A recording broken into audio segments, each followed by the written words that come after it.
What's going on, everybody? Today I will be discussing the mayor of Baltimore, Brandon Scott. Now, many of you outside of the state of Maryland may not know who this man is, but he is one of the youngest elected mayors in not only Baltimore history, but in the history of the entire state of Maryland. One of the first times I heard about Brandon Scott was when the bridge collapsed in Baltimore over a year ago and how diligently he worked to get the repairs started on it. Now Brandon is back in the news again for something even more outstanding when it comes to the city of Baltimore.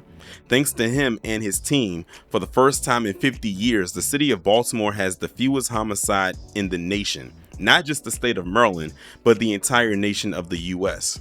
When I say that is simply incredible, I mean just that. Through the month of June, Baltimore has a recorded 68 homicides. Mind you, this is starting from January of this year to June, which would be last month of 2025. That is the fewest in the last 50 years. For the sake of comparison, the city had 88 homicides in the first 6 months of 2024.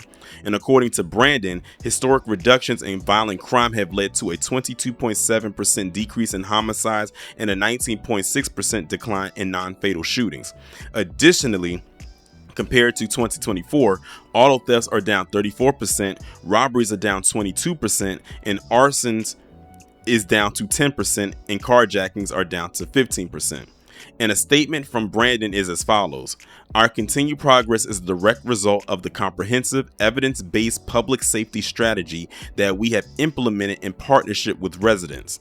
Via a press release, I want to acknowledge the leadership of our community violence intervention ecosystem, MONSE, the men and women of BPD or the Baltimore Police Department, our regional law enforcement agencies, and our partners in the state's Attorney's Office, U.S. Attorney's Office, and the Office of the Attorney General.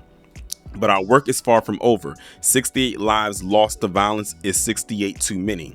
While we acknowledge the historic lows we are experiencing, we must simultaneously acknowledge that there is much more work to do, and our success makes me commit even further to doing it. But even with all of that accomplishments, the usual suspects still have to find a way to diminish his work as if they could do better. So here are some of the comments that I came across. This one right here reads, "Scott fails to mention that many Baltimoreans have adopted strict risk avoidance behavior that essentially limits their access to true city living. Once popular night spots and activities are now off limits for many.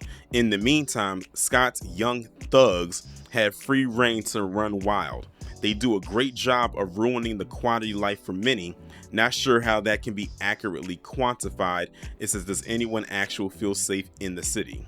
A follow-up comment from the same person reads, "Like the police didn't have to literally retreat from an angry mob in West Baltimore last week, like young thugs are not continuing to terrorize citizens at will." Now, before I go any further to some of these comments, a lot of the people that's leaving these type of comments right here don't even live in the state of Maryland, let alone the city of Baltimore.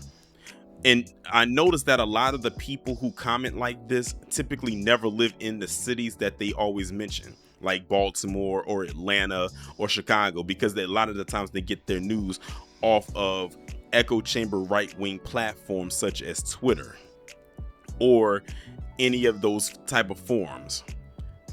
This one right here says, "Of course, 50 years ago, Baltimore had a much higher population. My understanding is that the greatest population loss in the city has been in the most violent areas of West Baltimore, which means there aren't as many people in these areas to kill each other. The legalization of marijuana has to be reducing the violent drug trade to some degree."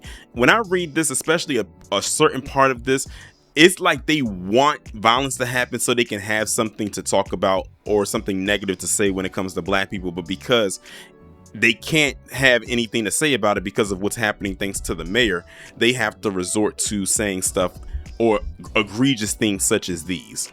Like their back is literally against the wall right now. And I'm going to read this one last comment. This one says, "There's no way these statistics are accurate, not to mention how many even bother reporting crime when nothing will come of it. I guarantee you no one feels safe." And like I said before a couple comments ago, I'm willing to bet that every last person who wrote a comment like this does not live in the state, let alone the city. not the state of Maryland or the city of Baltimore. They most likely live in maybe some rural area where they're off to themselves, but for some reason, black people again always live rent free in their heads. So as you can see by those comments, and I'm sure there are several more, when you have progress made by a black man, they have to somehow move the goalposts, and I came up with two reasons, as I'm sure there are way more, as to why this is. The first reason is they hate this because it ruins the narrative that they place on majority black ran cities like Baltimore for this example. And the fact that it's a Democrat ran city and it's a black mayor on top of that ruins their narrative even more. I mean, think about it. The usual suspects are always bringing up Baltimore, Chicago, Atlanta, or any major metropolitan city where there is an enclave of black people dwelling there to push propaganda. This more factual narrative that is being displayed pushes back against this in a major way. The other reason I believe that this is happening is because it is showing when black people are left to their own devices, we can accomplish so much more without interference from outside noise, and it scares the hell out of them. No more saviors from them, because now we can save and do for self. And word on the street is there are other black mayors around the establishment who are seeing similar things happening in their cities, much like in Baltimore. No wonder why mainstream media is not reporting on this like they would if there was an influx of violence, but even then, it wouldn't stop them from trying. So all in all, kudos to Mayor Brandon Scott of Baltimore for standing on business and understanding the assignment.